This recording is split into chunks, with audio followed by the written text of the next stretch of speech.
Okay, யாரும் like போடுற மாதிரி தெரியல. நன்றி, மிக்க நன்றி. சரி, லைவ் முடிச்சுப்போம், டைம் ஆகுது.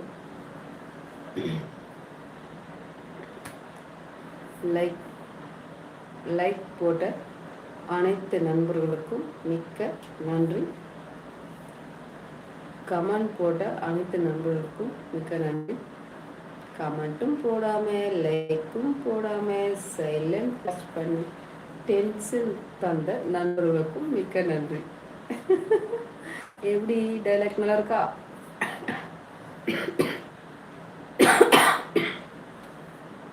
இப்போ லைக்கும் கமெண்ட் போடணும், சைலண்ட் வாட்ச் பண்ணிட்டு இருந்தீங்க. மிக்க நன்றி நண்பர்களே. இப்படி தான் இருக்கணும். இப்படிட்டா எந்த லைக் போனாலும் லைக் போடாதீங்க, கமெண்ட் போடாதீங்க, சைலண்ட் வாட்ச் பண்ணுங்க.